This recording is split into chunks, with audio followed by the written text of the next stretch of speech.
There was a road that led nowhere, paved not with asphalt or stone, but with silence. The kind of silence that thickens the air and coats the trees in a film of hush.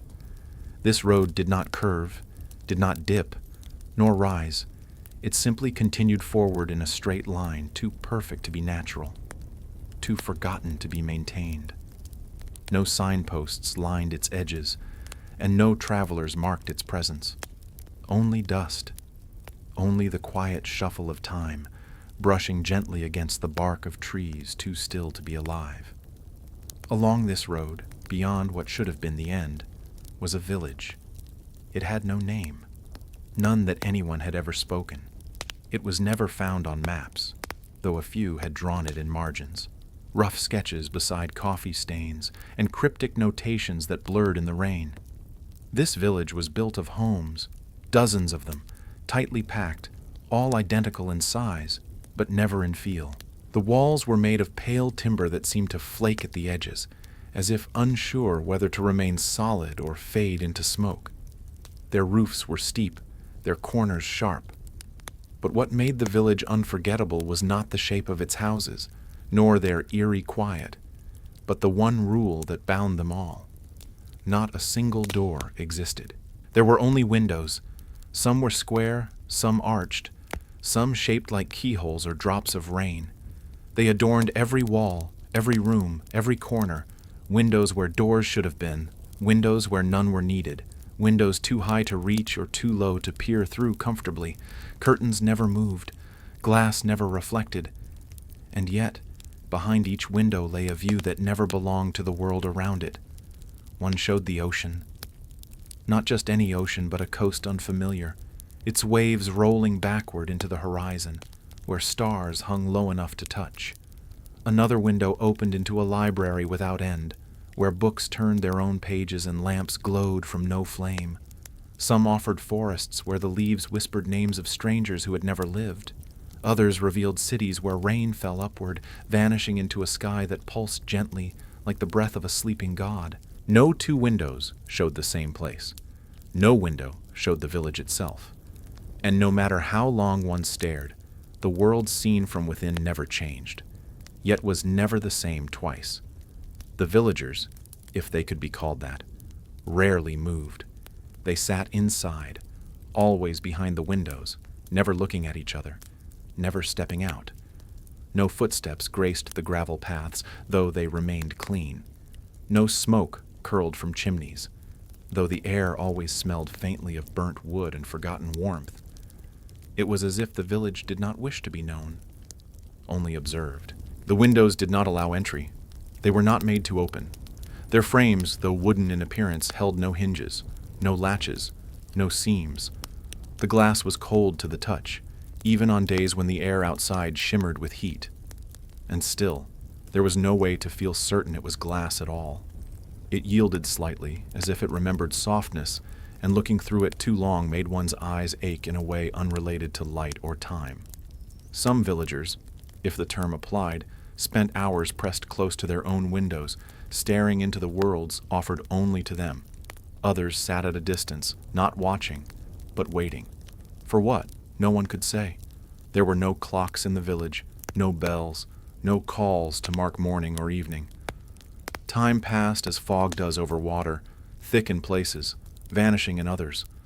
But every home had its own rhythm, a pulse dictated not by routine, but by the slow ebb of longing. Nothing in the village decayed, but nothing was truly new. Flowers never bloomed, yet petals could sometimes be found on windowsills, always fresh, never fallen. Bread did not grow stale, though no one could recall baking it. The lanterns lining the narrow paths gave off a warm light each dusk, yet no one remembered lighting them, nor could they find fuel or flame. They simply glowed when needed, and dulled when not. Each household seemed to exist in a bubble of memory, but whose memory it was remained uncertain. No children played in the dust. No elders told stories by fire. Yet somehow the place did not feel abandoned. It felt paused. Sometimes, on rare mornings when the mist lifted higher than usual, a new window would appear. Not a new house, not a new road. just a new window embedded in an existing wall where none had been the day before. It never announced itself. It simply arrived, and with it, a new view, a desert with two suns, a mountain of mirrors, a staircase descending through clouds into nothing. The villager whose wall it chose would change, subtly. They might begin to hum without realizing, or move their chair just a few inches closer or farther. They never spoke of it, but the others noticed. Always, the village noticed. There were no rules spoken aloud, yet everyone obeyed the same code. No one tried to cover the windows. No one broke the glass. No one entered another's home, not even to offer comfort. If grief existed here, it was quiet. If joy arose, it was brief and still. Emotion did not echo in this place. It pressed inward, soft and persistent, like the light through a window that should not exist, but does. There was no path leading into the village, only the road that reached it, and once there, no path led out. The village existed like a forgotten comma in a sentence never finished, a pause no one dared resume. Occasionally, travelers did find it, not many, and never twice. They arrived by mistake, led by misfolded maps, broken compasses, or dreams too persistent to ignore. Most turned back before the first house. Something in the air made them hesitate, not from fear, but from a feeling they could not name. The lucky ones never stepped inside. The unlucky, those drawn to a window's strange promise, sometimes stayed. Their faces, weeks later, would appear behind the glass, already still, already distant, watching a place that did not exist before they came. No one ever saw them leave. No one ever waved goodbye. The village did not let go. Even the animals behaved differently here. Birds never landed. Insects never buzzed. Cats, the only creatures that roamed freely, walked the gravel lanes like shadows with memory. They never meowed, never scratched at windows, never entered houses. But they watched. Their eyes followed the rhythm of the village. Some people believed the cats remembered the world before it became windows. Others believed they were the only true residents. Either way, their presence offered no comfort. They neither warmed nor warned. They simply remained, sleek and silent, pausing sometimes beside a house that had not yet changed. Some visitors asked questions of the windows, quietly, desperately, before leaving. They wanted to know if the worlds behind the glass were real. Were they glimpses of other places, or just dreams painted across a membrane of silence? But no window ever answered. No window ever opened. One traveler, long ago, had tried to break one. The sound did not carry. The glass did not shatter. He had struck it with a rock, then with metal, then with rage. The window remained intact. When he gave up and walked away, he found that his reflection no longer followed him. He stayed for 3 days more, then disappeared. The house he had attacked grew 2 new windows by morning. Both faced inward. There were no seasons in the village. Or perhaps there were, but none that the world recognized. Trees bore leaves that never changed.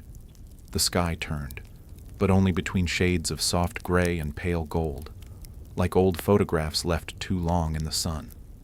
Rain did fall sometimes, but it never struck the ground. It hovered, suspended a few inches above the earth, trembling like dew reluctant to belong. The villagers watched it from behind their windows, unmoving, as if waiting for it to decide. Sometimes it stayed for hours, a veil of quiet water hanging motionless, distorting nothing, reflecting everything. Then it would vanish, not fall, not evaporate, just cease. In this place, memory was more tangible than weather. It crept between floorboards, gathered at the corners of rooms, pressed against window panes from the inside. People remembered things that had not happened to them, conversations they never had, letters they never received, music they never learned to play. These recollections came not as dreams, but as truths, wrapped in gentle uncertainty. A woman might wake, knowing the scent of a brother she never had. A man might hum a lullaby from a language never spoken aloud, and no one questioned it. The village made space for forgotten futures and borrowed pasts. It curated a museum of what could have been, displayed daily behind the glass. Sometimes a window would cloud over, its view growing dim like a breath exhaled but never cleared. When this happened, the villager inside would grow distant. Their movement slowed. Their gaze no longer followed the passage of clouds. And eventually, the window would go dark entirely. The house would remain untouched but hollow. No sound, no presence, no warmth. The others would not approach. They would glance at it occasionally, acknowledging its silence, but nothing more. The cats never went near. Over time, ivy would grow, only on those homes, spilling over the frame like green sleep. And just as quietly as it had come, the window would one day be gone, replaced by a blank wall where no entrance had ever been. The village was not ancient, but it felt older than time. There were no signs of origin, no foundations to examine. The ground bore no marks of construction. There were no tools, no quarries, no workshops. Yet the houses stood solid, unmoving, untouched by erosion or weather. Their materials did not age, only dimmed gently, as if fading was a choice rather than a consequence. Even dust behaved differently here. It did not gather from neglect, but arrived with intention, settling in patterns too consistent to be coincidence. On certain windowsills it formed lines like forgotten alphabets. On others it clung to corners, as if outlining a map no one could read. At night, the village did not grow darker. It grew deeper. The sky above remained the same quiet canvas, but the houses seemed to sink slightly into the earth, not physically, but in presence. The paths between them narrowed, shadows lengthened without moon or lamp. The windows, if they had shown other worlds during the day, now showed only stillness. Not darkness, not reflection, but stillness, like water that has forgotten how to ripple. And in that stillness, some claim to see movement. A gesture, a blink, a figure stepping just out of view. Those who looked too long rarely slept well afterward. They did not speak of what they saw, but in the days that followed, their own windows sometimes changed, not visibly, not dramatically, just slightly enough for them to notice, and for them to sit closer. The village did not ask for devotion, but it received it, not through worship or ritual, but through attention, constant, unspoken, unwavering. The residents were its witnesses, its rememberers. Their task was not to live, but to observe, and to be observed. This was not punishment, nor was it reward. It was simply the way things were, and had always been, long before the road reached the village, long before the windows began to open, and maybe even long before people arrived to look through them. There were stories whispered outside the village, tales passed from traveler to traveler, sketched in the margins of forgotten guidebooks, or left anonymously in library corners where no one dared file them. Some said the village was a test. Others claimed it was a sanctuary for the displaced pieces of the world, places that no longer existed, times that had frayed at the edges, dreams too persistent to fade. A theory floated that every window was the memory of someone who had looked too closely at the wrong place, or loved something that had never truly been theirs. And once a person entered the village, their own memories began to rewrite the view behind their glass. No one claimed ownership of the village. There was no government, no caretaker, no system. And yet, it remained impeccable. Lawns did not grow wild, roofs did not collapse, and paths remained free of leaves even in the rare presence of wind. It was not maintained. It was remembered into shape. The sheer persistence of its form felt less like architecture and more like a collective hallucination with substance. If a house changed shape overnight, no one spoke of it. If an entire building vanished and a tree stood in its place, it was simply accepted, as if the change had always been. There were whispers, too, of a central house, the only one without windows. No one had ever seen it, but some believed it existed at the center of a spiral path that could only be walked backward, a place where all the unseen views converged into something neither real nor imagined. Whether this house truly existed or was merely a metaphor people invented to give the village a heart, no one could say. But the idea lingered, like the afterimage of light behind closed eyes, persistent even when forgotten. And still, each day passed much like the one before. Lanterns lit, rain hovered, cats wandered, and behind the windows, people sat, not waiting, not watching, simply being.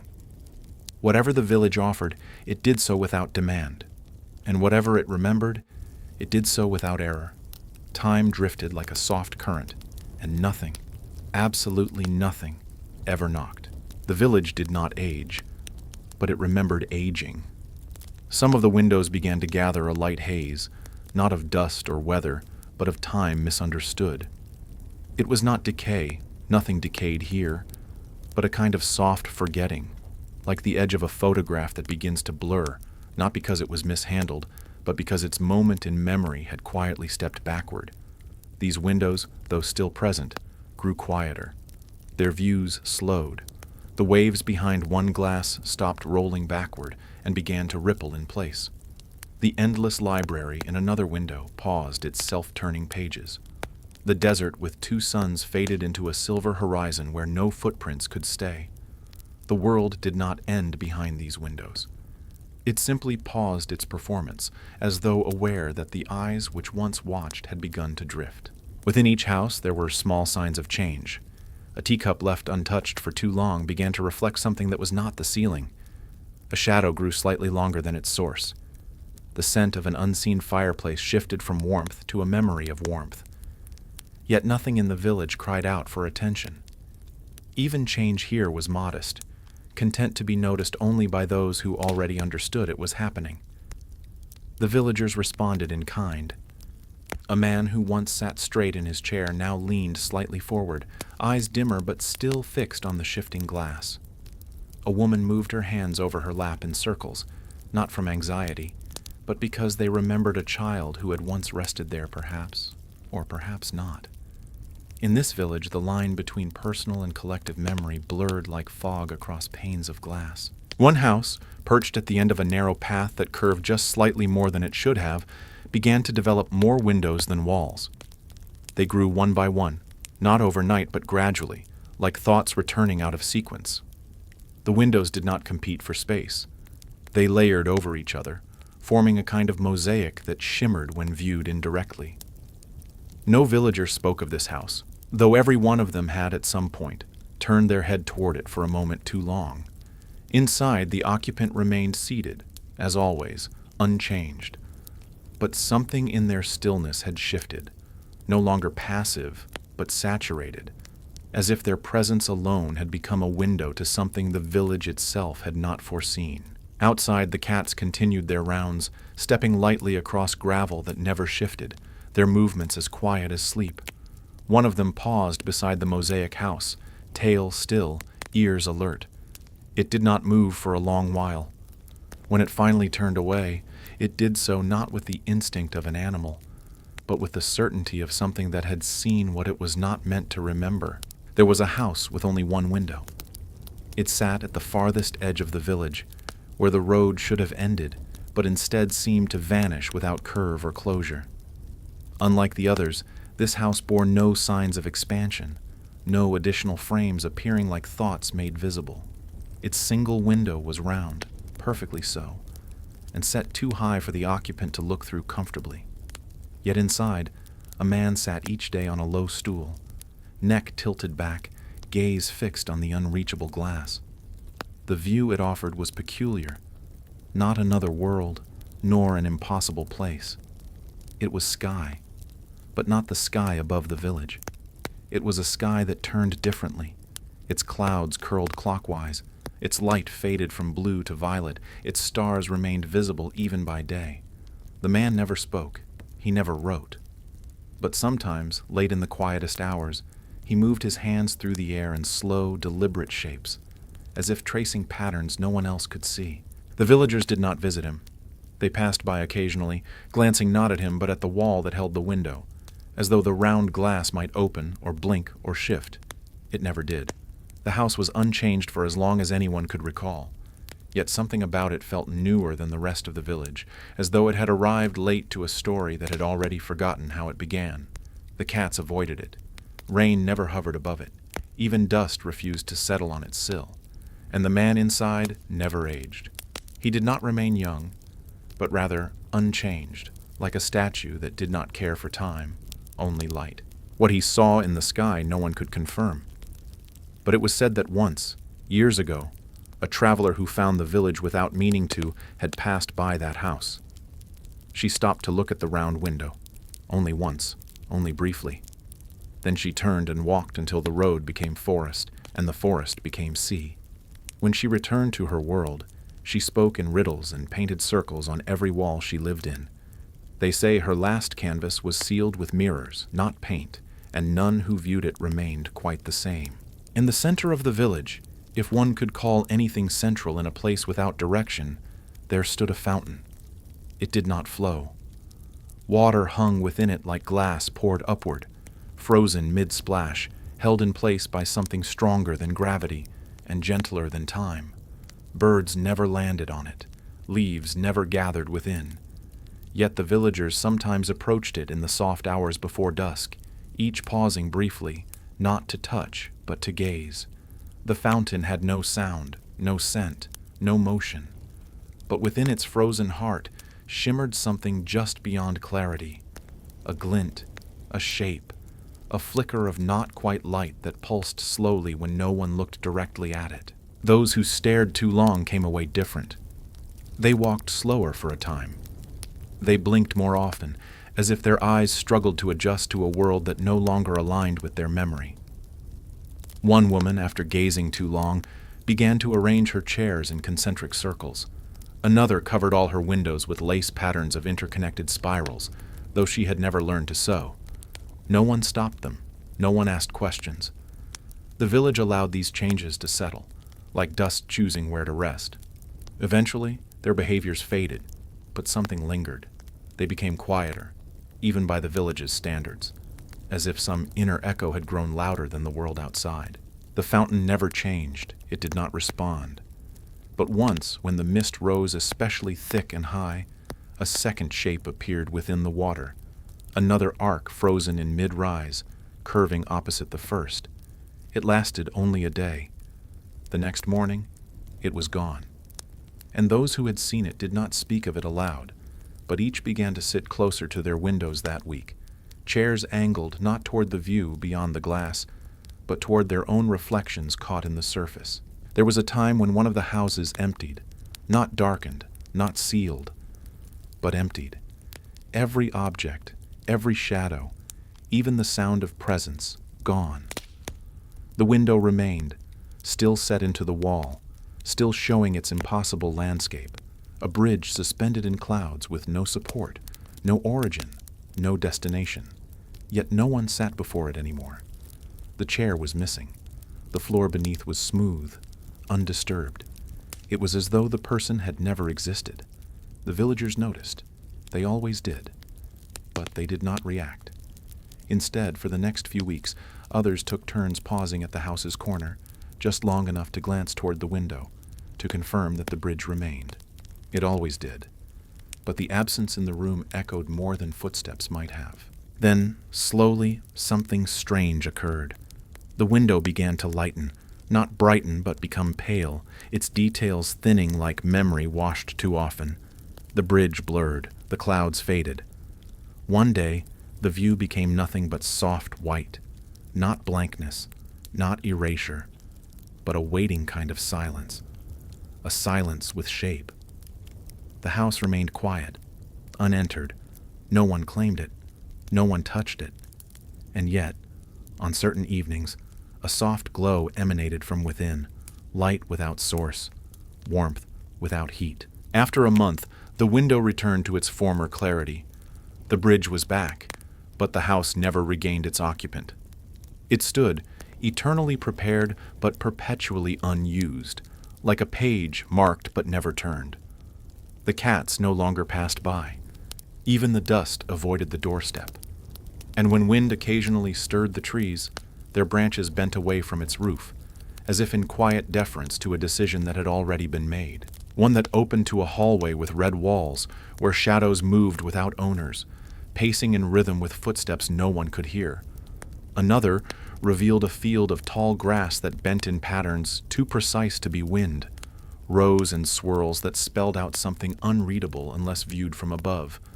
One window, narrow and vertical, showed only a candle flame in close focus, never extinguishing, flickering in a breeze that did not exist in any world. These windows unsettled the villagers in a different way, not because of what they showed, but because of how they responded. Sometimes the flame would flare when someone entered the room. Sometimes the hallway shadows would pause, as if listening. The grass, at times, would stop its dance mid-pattern. The villagers who lived behind these windows became attuned to the shifts. They adjusted their routines subtly. Meals eaten more slowly, movements traced with care. They did not treat their windows as portals or as scenery, but as participants. Relationships grew between the viewer and the viewed, though no words were spoken, no signs exchanged. Just presence, just noticing. And in those quiet, nearly imperceptible exchanges, something deepened. Not connection, something older. Recognition, perhaps. There was no fear in these homes, but there was a gravity. A sense that stepping too far into the rhythm of the window might make it hard to return. And so, the villagers stayed balanced, lives held in gentle equilibrium, always near the edge of something vast and unspeakable, and always choosing not to fall in. At the western end of the village, beyond the last house but before the road gave up its form, there was a wall, not built, not placed, simply there. It was made of the same pale timber as the homes, but smoother, as if untouched by time or hand. It held no markings, no seams, yet at its center was a window, large and square, positioned precisely at eye level. No one lived beside it, no path led to it. Yet occasionally, a villager would walk there, alone, always alone. They would stand before the window for exactly one breath longer than they should, then turn and walk away. They never spoke of what they saw, but after their visit, their house would sometimes grow quieter, their presence lighter, and their window would, on rare occasion, show something new. What the wall showed differed for each person. That was the rumor. No two people ever saw the same thing. One man claimed to have seen the ocean pull away from itself, revealing not sand, but bones. A woman, years ago, returned from the wall and placed mirrors on every ceiling of her home, though her window had not changed. Another villager stopped appearing at his window altogether. His house remained lit, the view unchanged, but he was no longer visible. Only his shadow moved once in a while, like a thought unwilling to leave. The wall was not feared, but it was respected. No one visited it twice, and no cat ever approached it. In a place defined by observation, the wall was not for watching, but for being seen. There was one window no one ever looked through twice.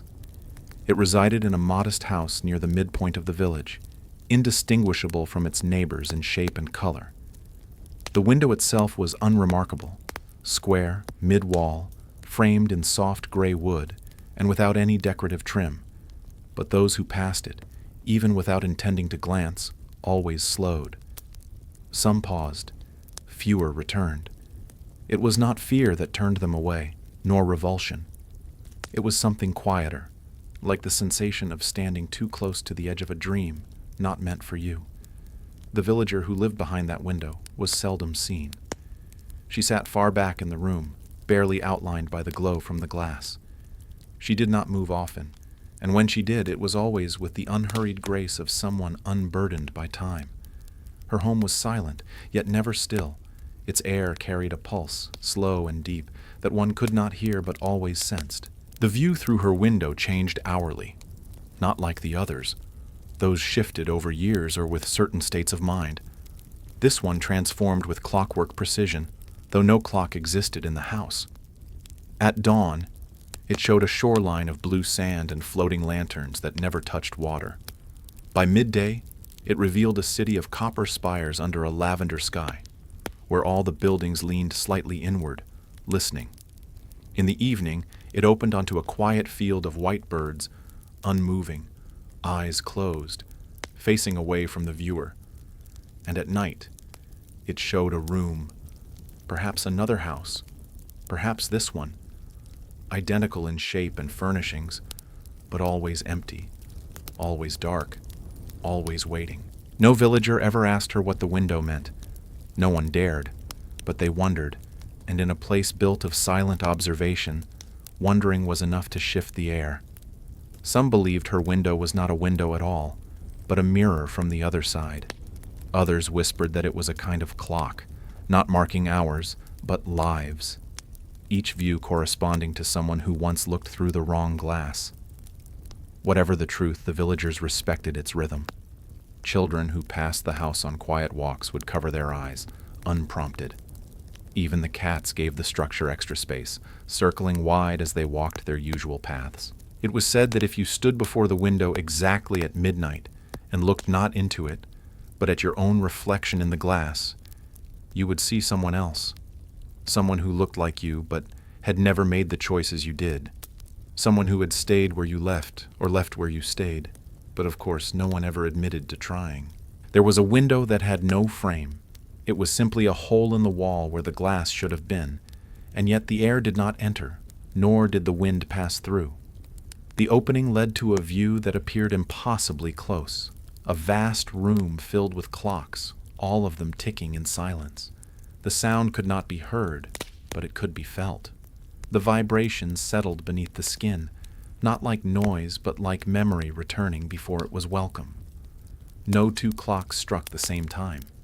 Some moved faster than the eye could follow, others remained frozen mid-tick. Pendulums swung without pattern, and shadows on the wall lengthened without light. The villager who lived there never watched the window directly.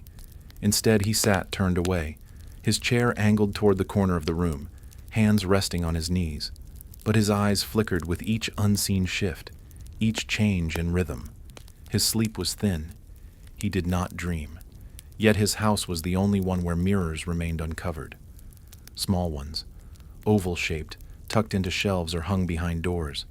They reflected nothing out of the ordinary, but they always tilted slightly, even when corrected, as though trying to align with something not in the room. Visitors who passed by often felt time behave strangely.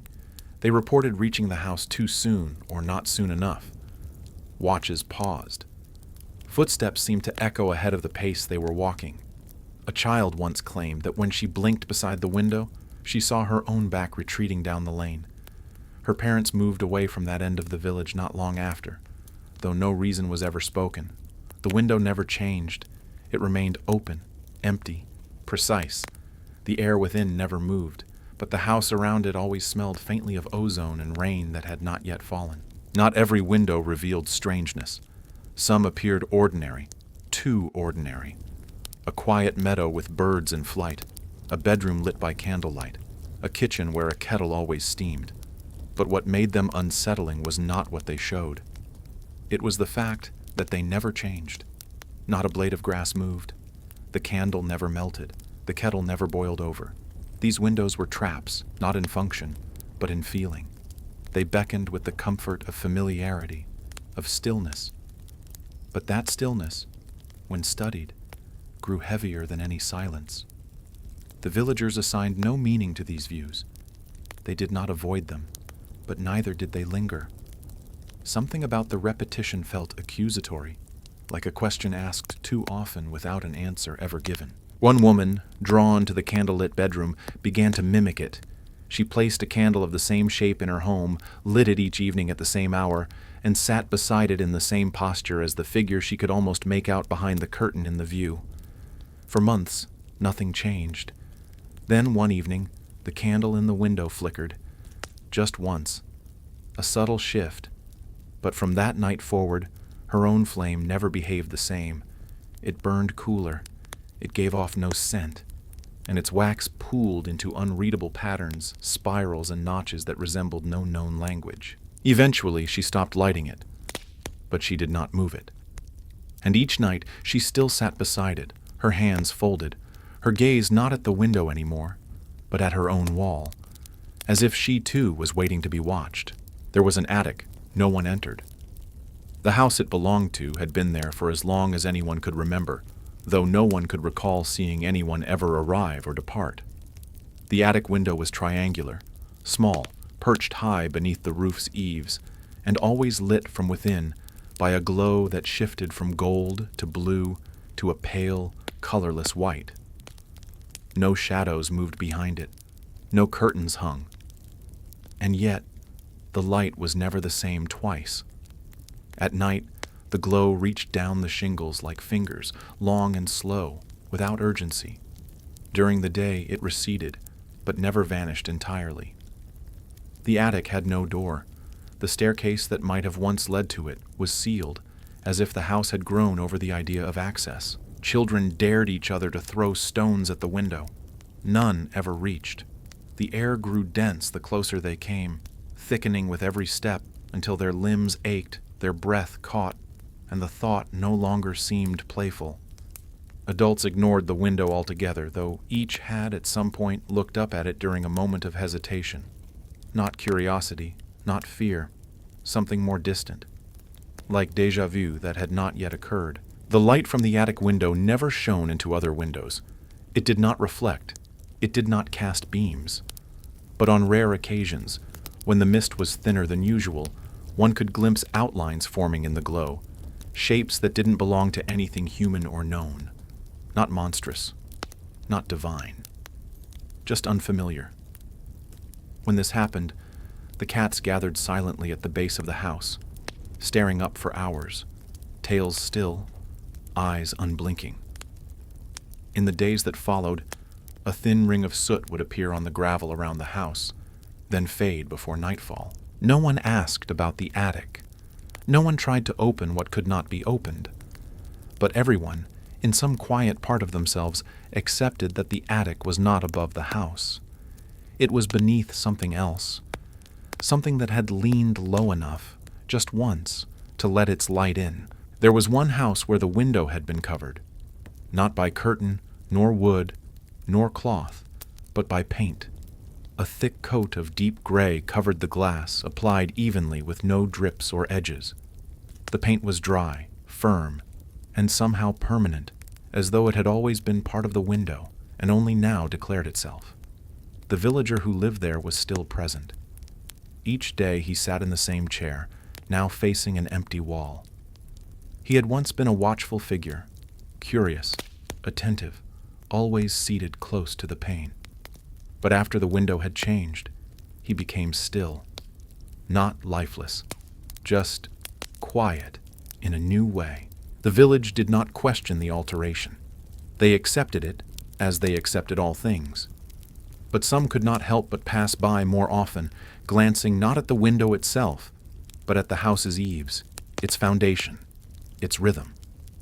And there was a rhythm. The air around the house seemed to breathe slightly off sync from the rest of the village. The lanterns nearby dimmed sooner. Leaves gathered there more quickly.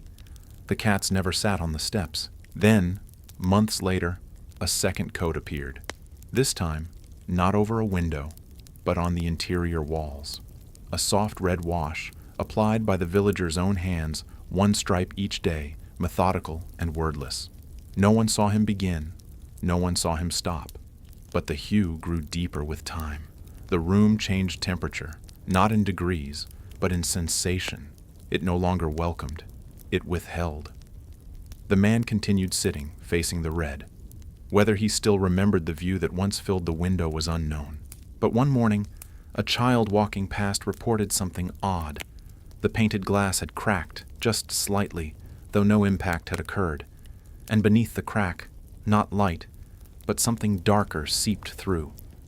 A color without name. A color that didn't exist, until it did. There was a rumor that the village had a window no one had ever seen. It did not exist in a house, or on a wall, or even within the physical boundaries of the place.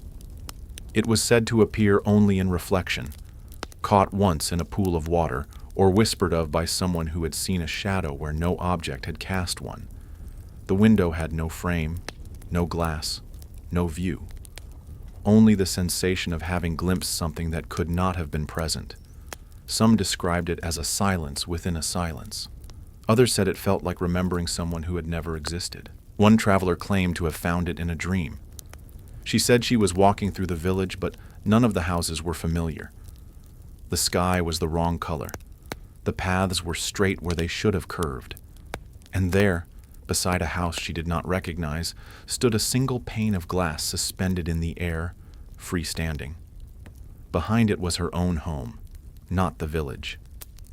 She tried to step closer, but each step moved the window farther away. When she awoke, her shoes were wet, and her window at home had fogged from the inside. The villagers never mentioned the rumor aloud, but sometimes they paused longer beside puddles, or watched the curve of a lantern's glow against their window panes. And on rare occasions, one would look over their shoulder not from fear, but from the peculiar sensation that something had just looked away. The village had many windows, but perhaps in some way it was itself a window, not for those who lived within, but for the world outside, which had long forgotten to look. Some windows did not show places. They showed events, moments suspended in a perpetual loop, without sound, without consequence, but rich with something heavier than memory.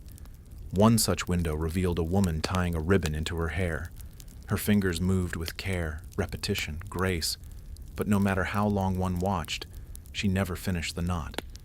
Another window displayed a dining table set for 7, where 6 sat smiling. Their mouths moved, glasses lifted, but nothing advanced. The 7th chair remained empty, though its shadow appeared occupied. These scenes never changed, yet neither did they freeze. They hovered at the edge of conclusion, where meaning builds, but never arrives. The villagers who lived near these windows developed a particular stillness of their own.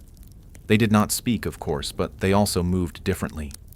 Their motions were slower, as though pacing themselves against some internal metronome dictated by the rhythms behind the glass. It wasn't mimicry. It was empathy in motion, unspoken, involuntary, and deeply felt. One could say they had synchronized with what they could not touch. Occasionally, one of these scenes would shift by a fraction. The woman might look to the side before returning to her knot. A fork might fall, just slightly, and land silently back into place. These shifts were barely perceptible, but they were noticed. The villagers always noticed, and when they did, they made space in their homes, clearing a shelf, moving a chair, setting out a teacup not to drink from, but to mark readiness. It was not clear what these shifts meant. They were not signs, not omens, but they held weight, the same kind of weight one feels in a dream that continues past waking, in a word left unspoken that still shapes the air. The windows never offered completion, only perpetuation. But in a village where nothing ended, even the hint of change could feel like thunder. One home bore a window that showed a page being turned, endlessly. The book's cover was never visible. The hand that turned the pages wore no ring, bore no scars. And the text, if there was any, was unreadable from this side. The resident of the house placed empty notebooks all around the room. He never wrote in them. He simply opened each to a random page and left them there, as if inviting the invisible story to finish itself. There was one window that did not face outward. It was set into the floor of a home near the edge of the village, embedded flush with the wood, its glass seamless, cool, and black. It did not reflect. It did not show the room it occupied. Instead, it opened downward into what seemed like endless space. Not darkness, but something deeper than dark. A vast absence with no texture, no form. The villager who lived there had removed all furniture from the room, except a single chair, which he never sat in.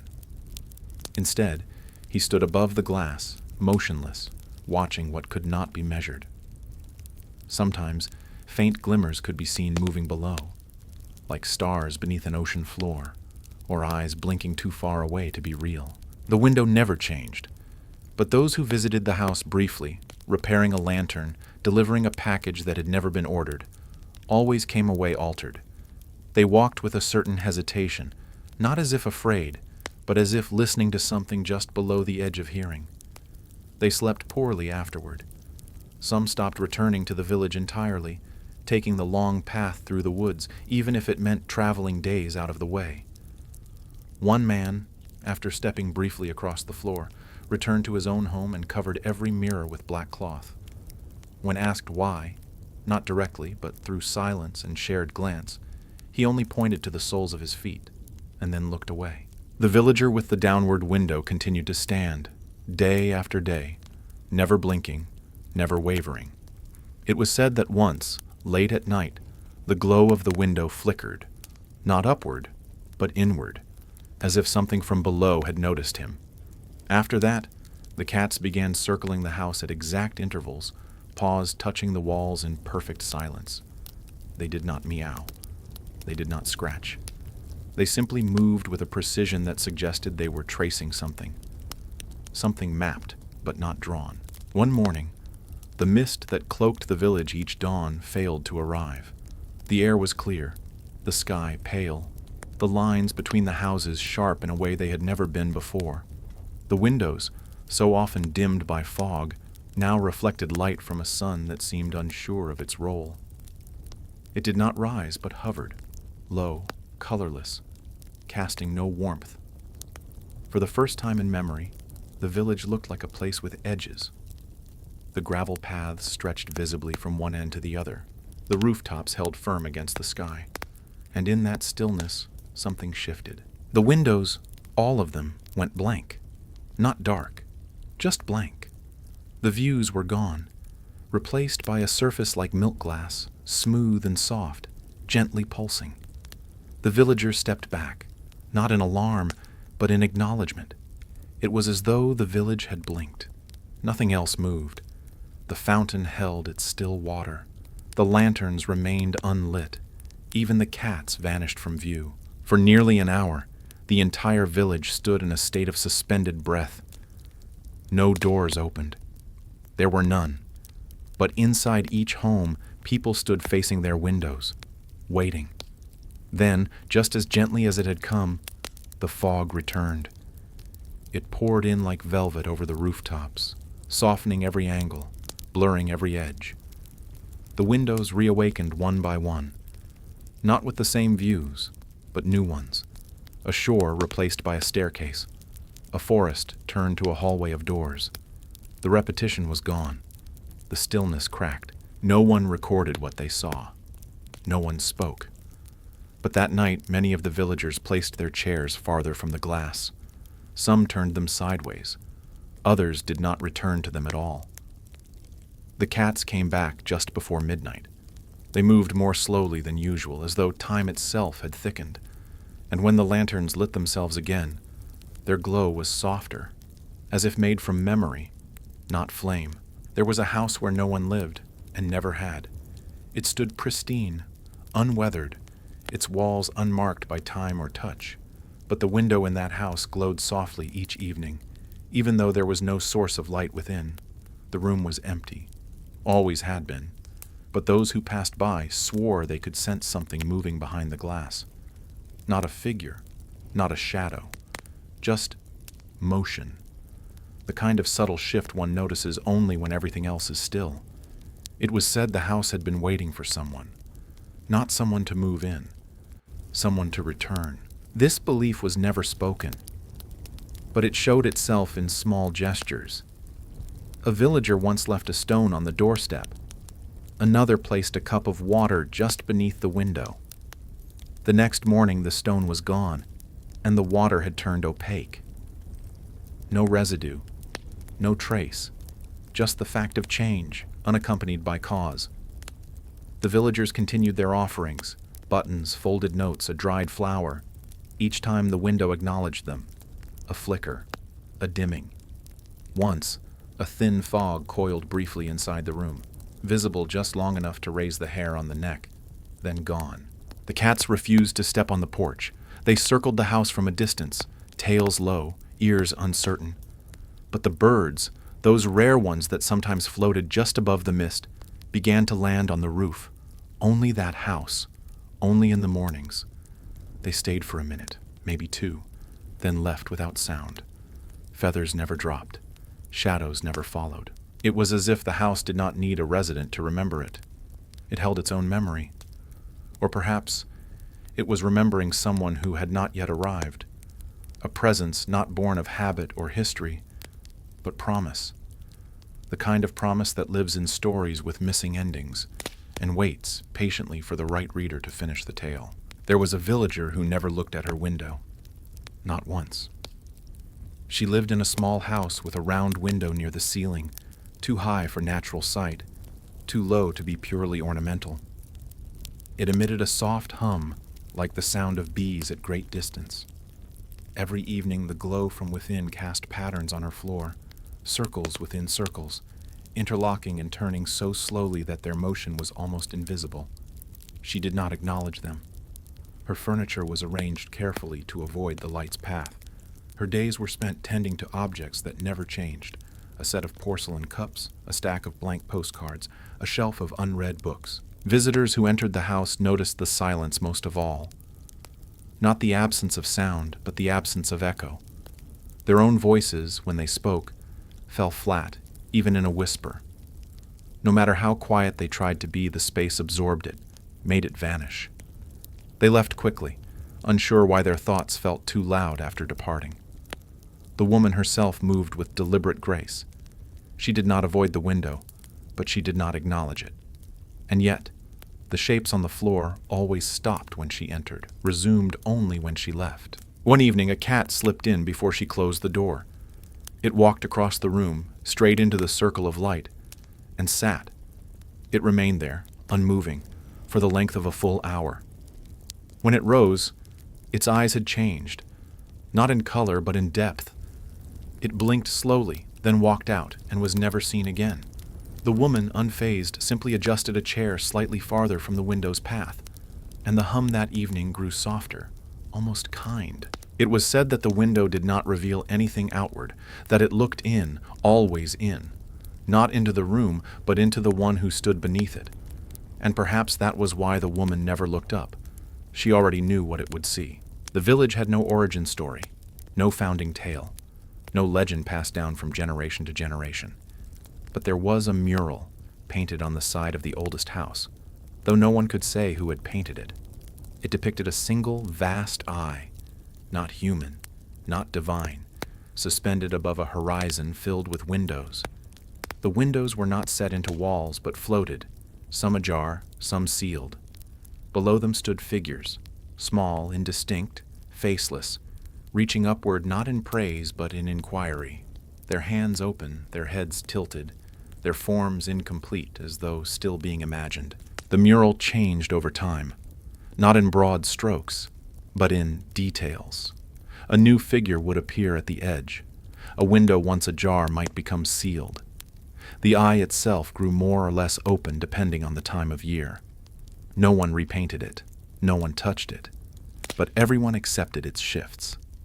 It was checked silently, like a calendar not of days, but of states of being. Some villagers believed the mural was the village's memory, its collective awareness rendered in form. Others thought it was a warning, though none could say of what. When newcomers, those rare few who wandered in, saw the mural, they often lingered too long. One sat before it for a full day and night, unmoving. When he rose, he walked to the nearest house, knocked on the window frame, and sat outside, never entering. He remained for weeks, eating nothing, drinking only rain. And then one morning, he was gone. No one saw him leave. But the next day, the mural bore a new window near the horizon, small and tilted, barely noticeable, unless you already knew where to look. The mural never faded, though it was exposed to every season, every mist, every shift in light. It remained clear, steady, unsettling. And perhaps that was its purpose. Not to explain the village, not to warn against it, but simply to remind those within. Some things are not meant to be solved, only seen, only watched, only remembered. There came a season when the windows began to dim, not from fog nor dust, but from something more internal. The glass lost its sheen. The views beyond grew duller, the colors fading into muted tones, the movements slowing like breath caught in hesitation. Some windows, once vivid and restless, now offered only still images, frozen scenes of unknown places at unknown hours.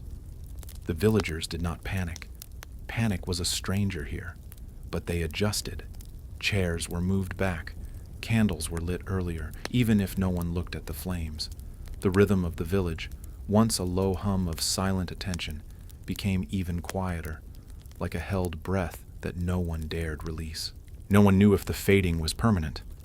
There had been shifts before, brief, curious, recoverable, but this felt different. The windows did not change in unison, yet the change was collective. Each home experienced its own dimming, subtle at first, then undeniable. The man who watched the endless sky found it now barely glowed. The hallway of clocks had stopped mid-tick, their pendulums frozen. The attic light no longer reached the roof. Even the fountain in the village center began to lose its frozen shimmer. It was as if the village was beginning to forget what it had once been asked to remember. The cats responded first. Their paths changed. No longer looping the homes in tight, predictable patterns, they began to walk in wide arcs, some crossing into spaces they had never entered. One was seen seated at the mural for 3 consecutive nights. Another curled beneath the painted window of the abandoned house, unmoving, as if standing guard. They did not meow. They never had. But their stillness now carried urgency, a kind of anchored tension that those with quiet hearts could feel pressing through the mist.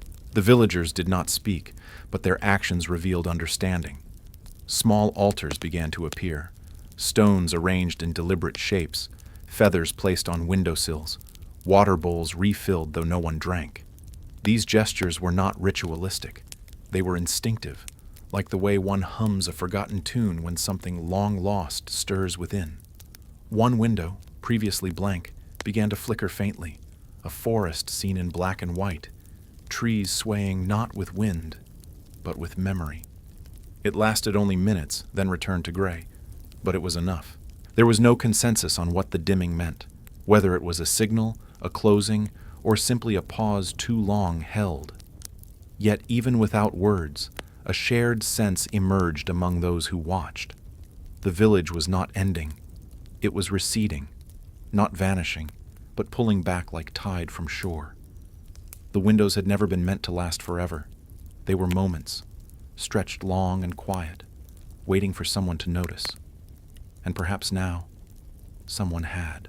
There was a house near the middle of the village where the window had always been closed to the outside. It had never shown another world, nor offered the mystery of places unknown.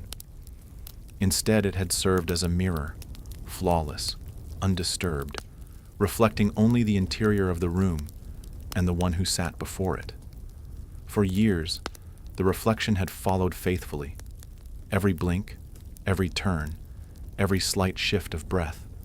The villager who lived there treated it with quiet reverence. She kept the floor swept, the chair centered, the light behind her dim enough not to overwhelm the image. She did not expect it to change, and it never did, until the dimming began. At first, the reflection grew soft, not blurry, not imprecise, just slower, as though light itself hesitated on its return. Her movements remained real, but the glass answered them with delay. She would tilt her head, and her other self would wait, watching before following. It was not disturbing. It was simply new. She said nothing. Of course, no one did, but she moved her chair slightly closer. When she breathed, the glass remained still. When she wept, the reflection smiled. Then, one day, the mirror window became black, not from darkness, but from absence. The surface no longer gave anything back. It neither showed her nor anything beyond her. It simply was, like the pause between two thoughts. She sat still for hours, waiting, not for it to return, but for it to notice her stillness, the way she had once noticed its precision. And perhaps it did. That evening, a faint outline appeared, not her own, but another woman, seated the same way, wearing a dress she had never owned. The figure did not move, but it watched. From that night on, she did not light her lanterns. She sat only when the natural light allowed her to see the glass. Sometimes the woman was there, sometimes not. But the mirror no longer reflected. It remembered, and memory, unlike glass, does not need light to hold shape. In one corner of the village, beyond the final bend in the gravel path, A garden had begun to grow. No one planted it. No one watered it. But each day, new plants emerged, unfamiliar blossoms with colors that did not belong to any season. Their stems moved slowly, not with wind, but with a kind of internal rhythm. The garden did not spread wildly. It arranged itself with the precision of a thought fully formed. At its center stood a single window, not connected to any house, hovering just above the soil, held upright by nothing. This window showed only a field of stars, not a sky, just stars, close and wide, moving slowly past, as if the viewer were falling forward forever. There was no horizon, no point of origin. The stars did not twinkle. They glowed with the steadiness of ancient truths. The villagers approached it gently. No one touched it. Some knelt beside it. Others brought offerings. Pebbles, seeds, torn pieces of pages. One child placed a drawing at its base, depicting herself holding a balloon that had no string. The next day the drawing was gone and the window shimmered faintly at its edges. The garden continued to grow, but only around the window. The rest of the ground remained unchanged. The plants never wilted. Their petals folded inward each night and opened again each dawn, not in unison, but like a sigh spread across time. The cats gathered here as well, circling the window, but never sitting. They moved as if tracing constellations only they could see. It became known, without announcement, without designation, that this was the place where wishes once thought lost might be remembered. The stars in the window did not change, but they never repeated. Those who stared too long reported hearing music, slow, layered, filled with echoes that resembled their own names spoken by voices they never knew, and afterward, they always walked home slower, as if listening for the footsteps of someone who was walking just behind them, but never arrived. One house began to disappear, not all at once, not dramatically, but subtly. First, the sound of its presence faded. The echo of footsteps inside no longer carried. The creak of floorboards grew silent. Then the smell of the house vanished, the faint cedar of its beams, the old linen of its curtains. Even the dust avoided it. Its window remained as if reluctant to follow. It still showed the same image, a desk with a single letter unopened, beside a pen that never dried. The light in the scene shifted gently, suggesting time, but never demanding it. The villager who had lived there no longer appeared. No one knew if he had left or simply faded with the rest of the structure. But his chair remained, perfectly aligned, facing the window as it always had. When the cats passed by, they paused, not in hesitation but in acknowledgement, like one nods at a memory they do not wish to disturb. Soon the house lost weight. Its walls did not cast shadow. Rain did not touch its roof. The gravel beneath its steps remained untouched. No indentations, no disturbance. It was as if the house had become a placeholder, something waiting to be replaced or remembered more accurately. Then, one night, the window disappeared too. Not shattered, not removed, just gone. The wall where it had once been was now smooth, unbroken, featureless. In its place, a small indentation formed in the earth, shallow, rounded, shaped not by force, but by quiet consent. A bowl without purpose. A pause with form. The villagers did not speak of it, but several began placing small items there. A lock of hair, a dried petal, a folded corner of a letter never sent. And the next day, each offering was gone, taken not in theft, but in absorption. The bowl remained empty, but it felt less so each time something disappeared into it. By the end of the week, the house was no longer visible, not vanished, but folded into the space around it. Only the bowl remained, and the knowing. And when the wind passed through that space, it changed direction slightly, as though bending around something that could still be felt, even if no longer seen. Some believed the village was never built, only found, that the windows had always existed, floating in a different arrangement, waiting for enough eyes to make them cohere. If that were true, then perhaps one day they would drift again, reorganize into something new, elsewhere. There were signs this was beginning. A window near the mural began to pulse faintly, its view flickering between images faster than breath could match.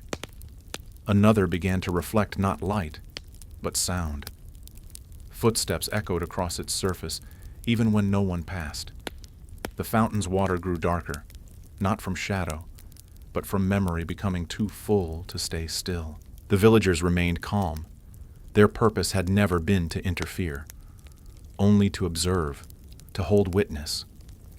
And as the village itself began to change, not decay, not collapse, but shift, so too did their silence deepen. A man moved his chair to face away from his window, not out of fear, but readiness. A woman placed her hands on the wall beside her frame and closed her eyes, as if listening for the next place. No one ran. No one resisted. The village had taught them the value of slow endings, how they do not arrive with thunder or light, but with a simple softening, a fading of boundaries, a gentle tilt toward what comes next. The cats still moved among the houses, but their paths now formed larger arcs, circles that no longer closed. The lanterns flickered longer each morning, and the mist, once content to settle over rooftops, began to stretch higher, lifting toward the sky like fabric being drawn away. Then, one morning, a window appeared in the open air. It floated above the central path, untethered, spinning slowly without wind. Its surface did not show a place, nor a moment. It showed a single eye, open and still, as if waiting for someone to recognize it. No one approached. They only watched together from their homes, their windows. And in that shared act of quiet gaze, the village held its breath, not in fear, but in farewell. And then the windows began to close, one by one, not with sound nor finality, but with grace. A soft fading of light, a withdrawal of imagery. The bridge in the sky disappeared into cloud, the candle extinguished without smoke. The hallway of clocks slowed until no pendulum moved. The stars vanished behind invisible curtains. The pages stopped turning. The mirror became stone. No one resisted. The villagers remained seated, facing their windows, even as the views disappeared. Some reached forward, hands gentle on cold frames. Others simply closed their eyes. It was not death. It was not abandonment. It was release. The village, once a place of endless observation, was no longer asking to be seen. It had shown what it needed. It had held what it was asked to remember. Now it exhaled. The lanterns flickered for the final time, their light lingering longer in the mist. The fountain shimmered and then stilled. The mural's eye blinked closed. The gravel paths remained, but no footfalls followed. The cats lay down across thresholds and did not rise. At the last, only one window remained. It belonged to no house. It floated above the bowl where a home had once stood. Its surface was empty, not blank, but full of every image it had ever held, compressed into a light too soft to name. And then, with a shimmer like a thought passing into forgetting, it too was gone. The village remained, but not in form. It lived in the space between memories, in the pause between dreams, in the quiet behind closed lids, a place not marked by time or place or loss, but by having once been seen. And somewhere, beyond map and mist, a traveler turned their head slightly at the feeling of being watched, not with fear, but with recognition. They looked behind them and saw only trees, but for a moment in the corner of their eye, something window-shaped shimmered, and then was gone.